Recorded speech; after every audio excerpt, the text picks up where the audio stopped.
Welcome back to Runeverse. I'm Andrew, and today I thought it'd be fun to revisit my MetaZoo deck. The third set, Wilderness, is out, and I have made a few updates, some of it from Wilderness and some of it not. So first of all, I will say this is a deck built around Torrential River.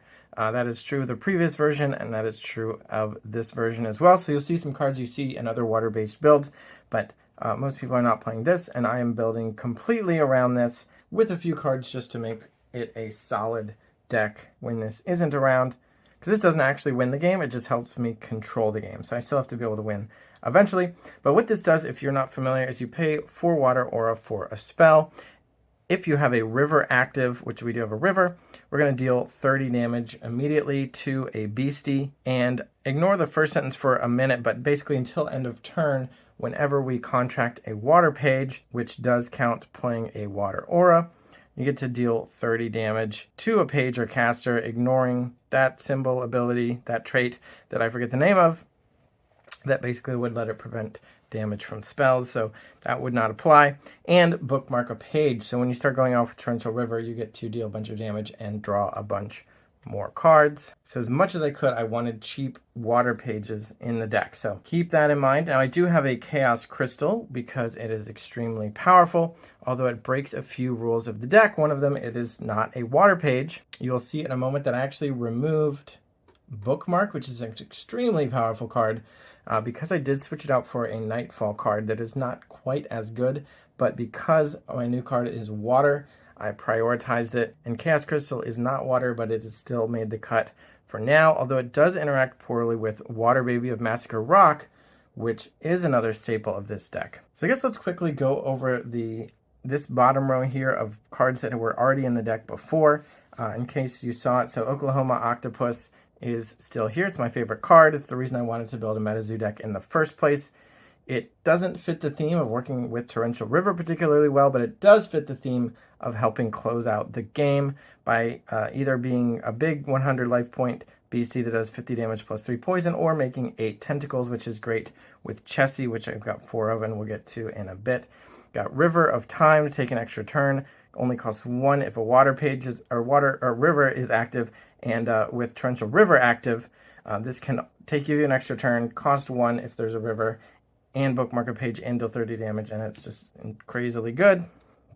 2 Flood the Earth to help control the board, and you can just cycle it, play it for 1 water to draw a card. If Torrential River is active, you get to draw another card and deal 30 damage. We've got 4 Chessies, so it costs 4, which is steep, but you immediately bookmark 1, so they replace themselves, and they are a threat your opponent has to deal with, because they're going to deal 10 damage plus 50 if you have a lake. I did keep a lake in here for now, just because it's a ton of extra damage you can do with Chessies, and 10 more for every water page. And late in the game, if you have maybe 8 tentacles, for example, or a bunch of water aura, that is really good.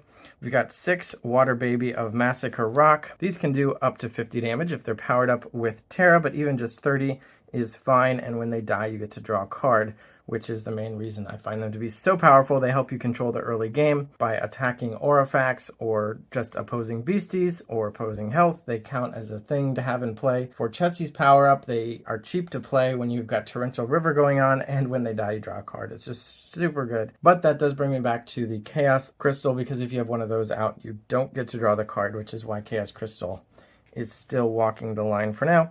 2 Mermaid Scales, free to play with Torrential River. Draw a card and deal 30. Plus, if you play it early, you're just ramping up for extremely powerful turns later on. And we've got cards that are new to the deck. So the river and the lake are not new, but I put them here with the full moon. And the full moon is here because of Tidal Pull. So Tidal Pull is the card I mentioned, replacing Bookmark. And it is not as good. I'm not arguing that this is as good or better, but it is very good. And because it's a water page, it works better with Torrential River. You pay 2 and you get to bookmark 3 and put any 2 pages from your chapter on the bottom of your spell book. So draw 3 cards and put any 2 cards on the bottom. So this is similar to Brainstorm from Magic the Gathering, except it's not an instant. It does cost twice as much, so it costs 2 instead of 1. But unlike Brainstorm from Magic the Gathering, you have to kind of combine it with a shuffle effect to shuffle away the cards you didn't want. Tidal Pull just lets you put the cards you didn't want straight on the bottom. So even if we ignore this middle sentence about having a full moon, Title Pool is a very strong card selection card, letting you really craft the game. And I did put in one full moon because if you do happen to hit that full moon and you get a whole extra card, it's just super good. And then that kind of confusing part about you may contract a full moon Terra page. It's just kind of, because if you drew it off these three, you might want to drop it into play, then draw a fourth before having to put anything on the bottom. So it's nice, convenient that they snuck that line in there as well. Now, my previous version of the list did have 1 or 2 Born from the Earth, depending on, I forget when I showed it, because I cut them kind of one at a time. But I cut the second Born from the Earth for the full moon, kind of dropping all my consistency in favor of having more different Terra bonuses for the title pool and whatnot. So now it is up to the deck, the fates of whether I hit my river, whether I hit my lake, and whether I hit full moon. But Born from the Earth not being a water page kind of went against me a little bit too often. And the idea that I could draw maybe both my Terra and then draw the Born from the Earth and it's just completely a dead card happened one too many times as well. So now I've got 3 completely different Terra that power up different cards in my deck, but they can all have pretty powerful effects when they do come out. And I get to draw enough cards and have enough selection that I can usually get some powerful stuff going.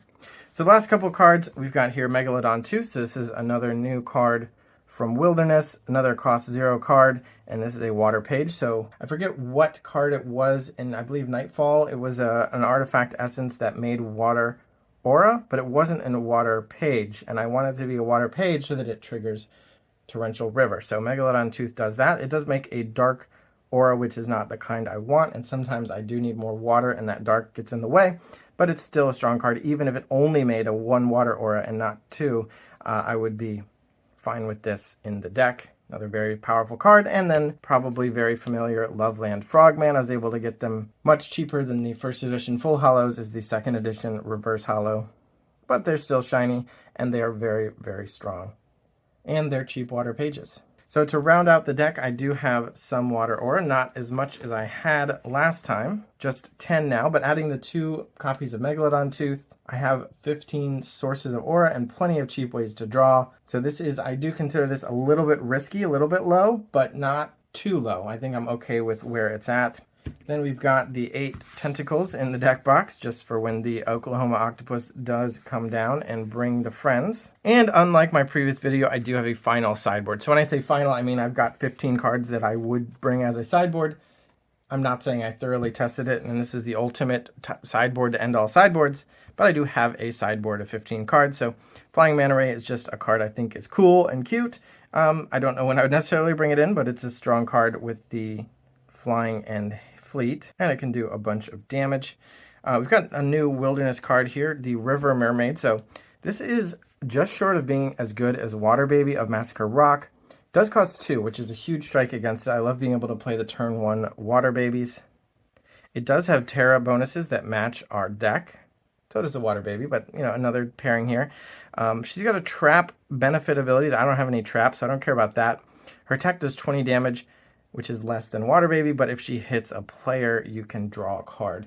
Or if you hit a caster, you can bookmark 1, which is where she would really shine, is if you're able to hit 2 hits in, you've now drawn more cards off her than you would a water baby of Massacre Rock, and you get to draw those cards while she's still in play. She does say if you sang this game, she costs 1 less, and if that were somehow permanently in effect, like if I could choose one of my 4th wall items to be having sung somehow, and she just always costs 1, or even if I had to sing, but because I don't think a tournament would allow you to use that ability at all, so I'll keep her in the sideboard. But if I could play her for 1 all the time, I would try her out in place of Water Baby of Massacre Rock. But she does have to connect to give you that first draw, so that's, I would be a little bit risky, or tentative about that.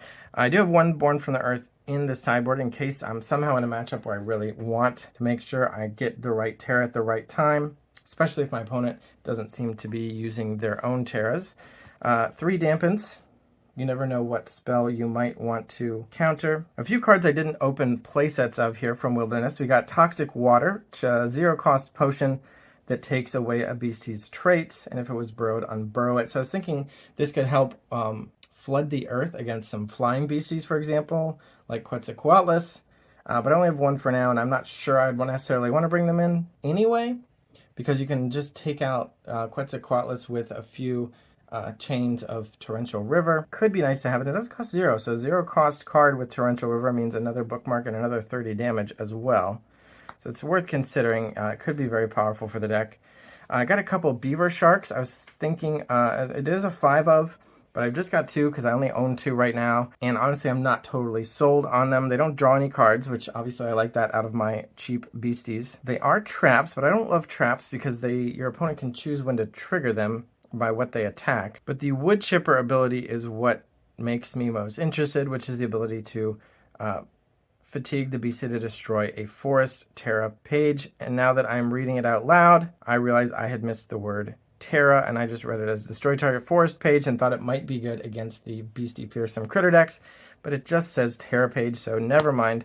Beaver Sharks are out. And then I guess I'll fill them up with the 5th and 6th copy of Lakeworth Monster, which is another cheap water beastie that can draw a card, this time with the Worthy power.